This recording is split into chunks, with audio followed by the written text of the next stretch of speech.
Alors, dis donc, vous me surprenez en plein moment de détente là. Faut pas trop le dire, mais j'étais justement en train de me faire une petite bière. Donc bon, mais tant qu'on y est, je vais vous la présenter. Hein. Ça fera l'objet d'une deuxième petite dégustation vidéo. Donc là, j'étais en train de déguster une petite Dalva. Donc la Dalva, c'est une bière du Nord, une bière française, qui vient de la brasserie Thiriet, que j'ai visité en février dernier.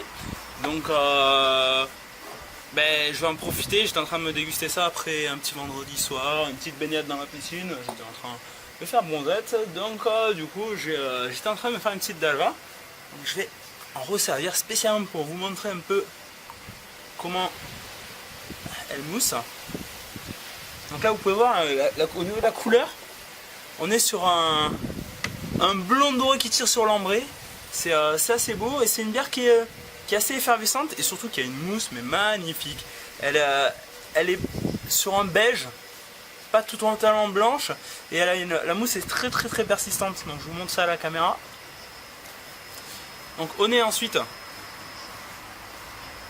Alors sur le nez on est sur quelque chose de très fruité. C'est assez particulier. On est sur des odeurs un peu sucrées, donc plutôt sur du pruneau, sur de la prune.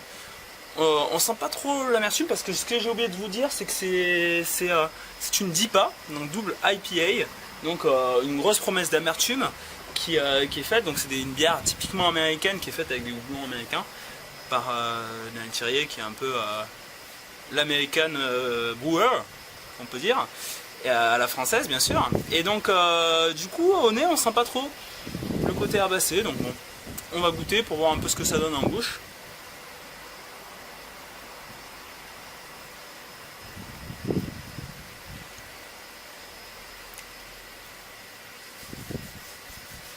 C'est très surprenant parce que je ne m'attendais pas du tout à ça. Donc c'est très bon également. Hein. On est sur une... je trouve qu'en première bouche on est vachement sur le côté maltais, alors que je m'attendais plus sur le côté houblonné. On est vachement sur le côté maltais, sur le côté sucré. Et au finalement, c'est une bière qui est très moelleuse en bouche au départ. Et puis finalement on s'échappe un peu pour partir un peu sur le côté houblonné, mais moins que j'aurais pu le penser. Donc au final, quand j'ai décidé de m'ouvrir ce petite bière sur le bord de la piscine parce qu'il fait très chaud, au final c'est plus une bière de dégustation apéritive qu'une bière très rafraîchissante. C'est une bière qui sera très plaisante à l'apéritif notamment. Donc c'est un peu surprenant parce que c'est vrai que double IPA on s'entend un truc qui colle vachement, et puis au final c'est pas du tout l'effet que j'attendais. Mais bon, ça n'empêche que c'est tout à fait excellent, que c'est très équilibré.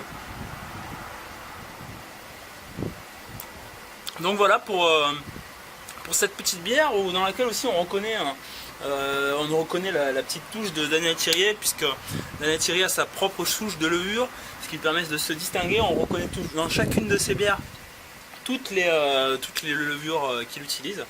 Donc c'est la particularité, c'est un peu la signature du brasseur comme on dit. Donc on retrouve comme dans La Petite Princesse ce goût de levure, de la levure à la Thiriet. Donc voilà, je tiens à vous remercier à tous pour les conseils après la première vidéo sur l'Imperial Black Buxton. Ça m'a été très précieux pour tourner cette deuxième dégustation. Et j'espère que ça vous aura plu. Je suis aussi friand de conseils si vous en avez d'autres.